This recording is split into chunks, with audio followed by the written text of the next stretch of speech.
Buenas noches, amigas y amigos televidentes que sintonizan esta plataforma. Un jueves más en el que nos reunimos a conversar sobre la realidad nacional e internacional. Y como todos los jueves, empezamos precisamente enviando saludos fraternos a quienes desde afuera nos sintonizan, desde Canadá, desde México, desde Estados Unidos. Por supuesto, a Tony Saracay y a Frank Moreno, que son fieles televidentes y que además retroalimentan mucho estas pláticas que tenemos. Pero también quiero mandar un saludo bien cercano y bien fraterno, por supuesto, para quienes estamos acá. Para quienes de alguna forma en el día a día vamos avanzando, vamos caminando en función de lo que este país también necesita. Y para ello también las palabras son fundamentales. Esta semana quiero recordar dos fechas importantes porque el tema de hoy tiene que ver precisamente con cómo asumimos la patria. Y en ese sentido, por ejemplo, en esta semana se han conmemorado dos fechas simbólicas. Una que tiene que ver con el asalto al cuartel Moncada en Cuba en 1956 y que fue el parteaguas precisamente de una revolución fundamental para América Latina y para el mundo que dignificó a cada uno y a cada una de sus habitantes. Muchas lunas han pasado alrededor de ello. Y es que por ello la revolución se hace a diario, la patria se ama a diario. Y es por ello que hay que revisar las esferas de poder en función de saber a quiénes responden. La otra fecha que quiero dejar colocada de alguna manera es el 30 de julio. El 30 de julio de 1975 hubo una masacre de estudiantes de la Universidad de El Salvador y de trabajadoras y trabajadores de zonas cercanas. Esta masacre no es más que la explosión última de la represión que el Estado empezó a ejercer sobre aquellas personas que querían un mejor futuro para El Salvador en aquel entonces. Entonces sí, para que hablemos de dignidad y para que hablemos de revoluciones y para que hablemos de situar derechos al centro, debemos activarnos. Debemos saber qué estamos defendiendo. Y debemos, sobre todo, saber hacia dónde queremos mirar y proponer. Con estas dos fechas, creo que de alguna forma generamos un espacio en el que podemos mirar y hablar de patria. Y es que, ¿qué es patria para nosotras y nosotros? ¿Qué es patria más allá del sentido de la tierra, del sentido del lugar en el que nacimos y del sentido de ese lugar en el que caminamos una y otra vez por un lado y otro y que también conocemos? ¿Qué es patria? Más allá del do de pecho de gol de cada una de las elecciones. ¿Qué es patria? Sino más allá del olor y el sabor que encontramos también en cada esquina, por ejemplo, de pupusas, de tortillas, de tierra recién arada y todo lo que escuchamos y vemos desde nuestra propia identidad. Creo que hablar de patria es importante en este tiempo, porque no es una palabra vacía, no es una palabra que simplemente se llena y se describe el país en el que vivimos o en el que nacimos. Patria es mucho más profundo. Patria tiene que ver precisamente con esa construcción personal y colectiva que tenemos. La familia, el saber que la familia y los amigos y amigas están bien, el saber que no hay gente en los portales de la Dalia o en otro tipo de calles transitando porque no tienen sustento que comer. Patria es saber que cada una y cada uno tenemos el derecho a tener una vida digna. No es precisamente encontrarme en cada uno de los semáforos a una señora octogenaria pidiendo algunas monedas para poder sobrevivir, o al niño o la niña que está limpiando parabrisas para también aportar el dinero en la familia. No, tampoco podemos utopizar tampoco podemos soñar que patria es precisamente ese similar de trabajadoras y trabajadores sin descanso. No, por algo nos dicen guanacos. Y es que los guanacos precisamente son aquellos animales de carga que fueron utilizados, entre otros, en la construcción del Canal de Panamá. Pues en ese sentido, A pesar de ser trabajadoras y trabajadores, hay que evocar la dignidad, hay que evocar el derecho y hay que evocar de todas formas ese sentimiento de salir hacia adelante, pero por mi derecho personal y colectivo, desde esa lógica de comprenderme humana y saber que alrededor mío tengo a personas que merecen también una vida mucho mejor que la que pueden estar llevando ahora. Hablar de patria nos lleva también a hablar de quienes de alguna forma u otra han tenido cargos que generan responsabilidad y decisiones. Porque la patria, defender a la patria, estar con la patria, va más allá de emitir leyes en favor de determinados grupos con responsabilidades económicas muy reconocidas. Hablar de patria desde el órgano legislativo significa construir leyes por y para la gente. Significa poder escuchar a la población salvadoreña en su diversidad. Significa poder generar un mecanismo de diálogo directo, ese que tanto necesitamos y que poco hacemos. Para hablar desde el órgano legislativo de patria, también tenemos que comentar que alrededor de estos diálogos, parlamentos, se deben de dar las discusiones que nos llaman precisamente a transformar este país. Es en los parlamentos en donde se debate la situación específica, por ejemplo, de mujeres del sector textil despedidas. O es también en el Parlamento donde se debería demostrar la voz potente de mujeres que han sido violentadas y que todavía requieren una respuesta del Estado en función de saber que estamos en la patria. También es importante recalcar que un ejemplo de esto tiene que ver con el seguimiento y protección específica a niñez y adolescencia. Esta niñez y adolescencia que ha sido tan maltratada y que se ha convertido cada vez en cada generación en esos adultos y adultas que no solo son los que tienen acceso al poder formal o real, sino que también a los que encontramos en cada acera, en cada esquina, en cada espacio en el que interactuamos como ciudadanas y ciudadanos. En ese sentido, el órgano ejecutivo, desde la misma lógica de patria, está llamado a generar ese diálogo importantísimo en función de generar dignidad para las salvadoreñas y los salvadoreños. El órgano legislativo, por su parte, tiene que generar también este espacio de apertura y de cercanía a las ciudadanas y ciudadanos de este país. Eso significa defender la patria. No ver a ninguna persona haciendo en el semáforo un alto para pedir unas monedas, como también hacer patria significa generar el contexto de desarrollo integral para las niñas, niños y adolescentes. No adolescentes violadas, no niñas que han sido también de alguna forma expuestas a abusos sexuales, desde la niñez y niños también. Eso es hacer patria. Estar conscientes que ninguna de esas acciones son individuales, sino que son colectivas y que nos llevan a una construcción diferente de nuestro entorno. El órgano judicial, por su parte, es el que debe de generar los mecanismos de contención y de respuesta inmediata en función de todas las violaciones o vulneraciones que existan a nuestros derechos como tal. El poder responder ante la justicia o el poder tener una justicia que no sea elitista o una justicia que no simplemente señale a los que de turno pueden utilizar el poder en función de sus intereses, sino que una justicia pronta y debida en todos los casos que tenemos de deuda en este país.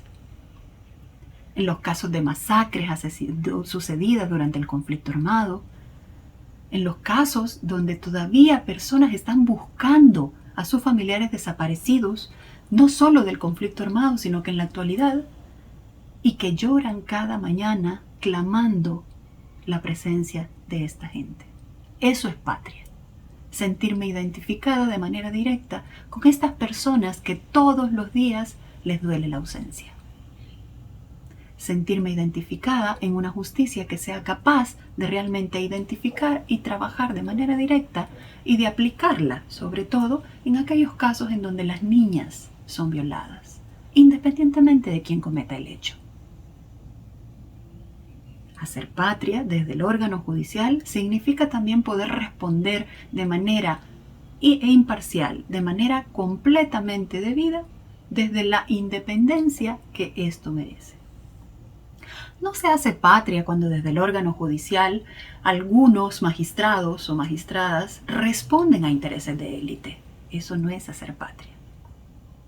Eso significa utilizar intereses privados a efecto de poder lucrarse y tener una vida holgada, mucho más tranquila, pero sin importar un mínimo a esa persona que no ha podido tener acceso a la justicia.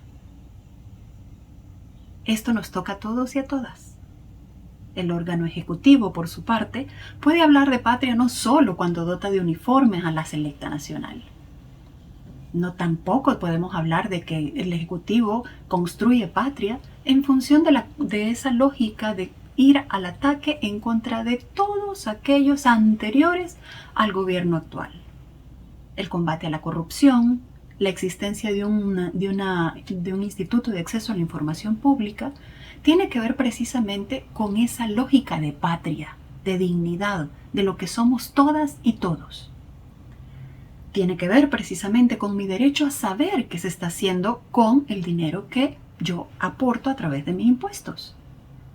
Tiene que ver con cómo yo me siento cuando a través de tantos años han robado del erario público y se sigue haciendo. No corresponde a los gobiernos de turno siguientes el proceso de judicialización por la política en torno a los hechos cometidos y que son probados de corrupción. Debería corresponder a la misma ciudadanía en la construcción de patria, que nadie se atreva a tocar el dinero del pueblo. Hemos escuchado, por ejemplo, una ley Alaví, hemos escuchado también cómo ahora se están buscando generar unas transformaciones a la ley de acceso a la información pública que buscan blindar, es decir, que no tengamos acceso a estas informaciones que realmente ponen al descubierto todos estos comportamientos de la clase política. Y es ahí donde hay que ver, porque ahí está la injusticia. Y solo vamos a saber de lo que injusto sucede cuando tengamos no solo información, sino que también formas de conversar, de analizar y de poder realmente saber qué es lo que está sucediendo en esta construcción de país. No se vale que los gobiernos unos y otros sigan entrando, generando un mecanismo de respuestas hacia determinados intereses y negociaciones particulares. La política es eso. Sin embargo, cuando la política se hace en nombre de una patria, esta política debe de estar investida totalmente, no solo de resolver las problemáticas estructurales de un país, sino que debe de ser a través de gente comprometida con ello. En ese sentido, ¿qué más da una diputada o un diputado que sea elegante, que sea guapo o guapa, si al final no responde totalmente a ese problema de dignificación? Patria no es show.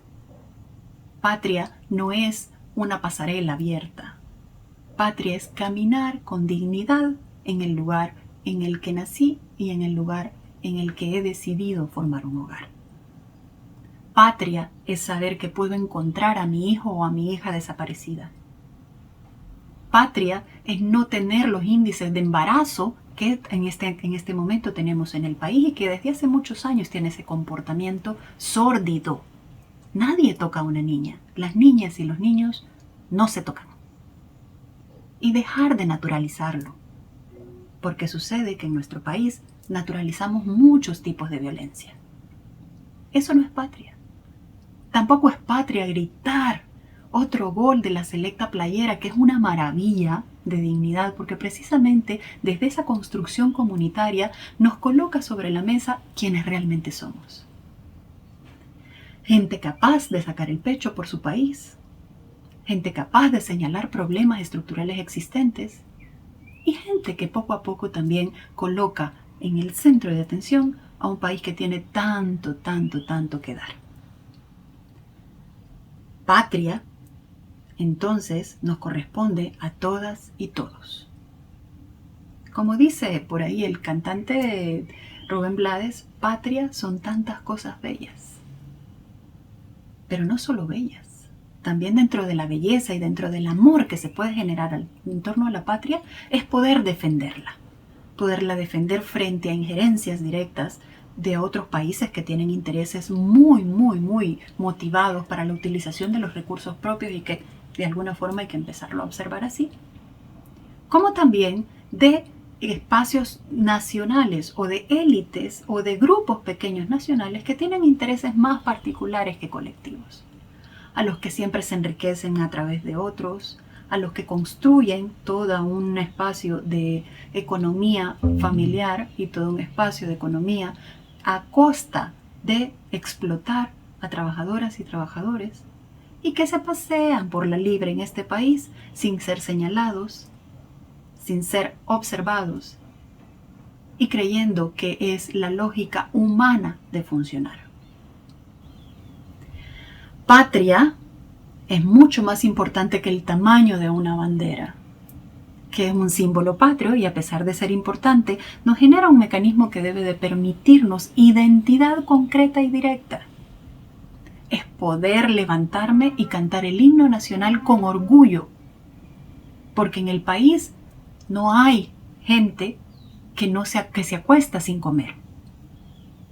Es poder levantar la cabeza con toda la dignidad para poder decir: vivo en un país libre, vivo en un país justo, vivo en un país en donde la educación no tiene una brecha fuerte de diferencia. Vivo en un país en el que más del 10% participa en educación superior. Sí, apenas el 10% de la población salvadoreña es la que tiene acceso a la educación superior. Universidades. Necesitamos educación, necesitamos trabajo digno, necesitamos gestarnos desde el ombligo, necesitamos mirar la milpa con orgullo otra vez, dejar de importar la cantidad que importamos de alimentos porque tenemos la capacidad, que no significa que seamos solo un país que produce para sí mismo, pero sí tenemos la capacidad como para poder alzar la mirada y decir: El Salvador destaca. El Salvador no deja a su gente desnutrida. El Salvador levanta la voz para hablar de cualquier persona que está siendo violentada en alguno de sus derechos, sobre todo básicos, humanos y fundamentales. Para mí eso es patria. Es poderme levantar y poder decir: estoy viviendo en un país libre, estoy viviendo en un país justo. Y aunque eso no signifique bondades exacerbadas de lo material, por lo menos dentro de lo humano, sí poder tener básicamente lo que se necesita para vivir de manera digna. Amar a la patria significa todo esto que hemos dicho. Significa cantar a todo pulmón o gritar a todo pulmón que la selecta ha ganado, porque sabemos que ya no vende sus partidos. Nos lleva también a reconocernos que dentro de esa inmensidad de patria que llevamos dentro, vamos a poder proyectar hacia afuera. Pero si no queremos la patria, si no queremos a la patria, si no defendemos a la patria, es muy difícil que realmente podamos incluso querernos a nosotros y a nosotras mismas. Patria es identidad. Patria es lo que soy por dentro como ser humano. Patria somos todos y todas. Ha sido un gusto conversar con ustedes. Soy Naida Acevedo Medrano. Como cada jueves estoy para dejar algunos temas sobre la mesa. Nos vemos el próximo jueves con otro tema de conversación. Mis redes sociales son en Twitter, @Naida con Y, _AM, y en Facebook me encuentro con el mismo nombre, Naida Acevedo Medrano. Un gran abrazo a cada quien. Hagamos patria desde lo más profundo del corazón, desde lo que somos, desde lo que queremos ser, lo que queremos proyectar, lo que queremos para nuestros hijos y nuestras hijas, lo que queremos para esta porción de territorio que nos vio nacer y que tanto hay que hacer también todavía por ella. Buen provecho, buenas noches, Nos vemos sin falta alguna el próximo jueves.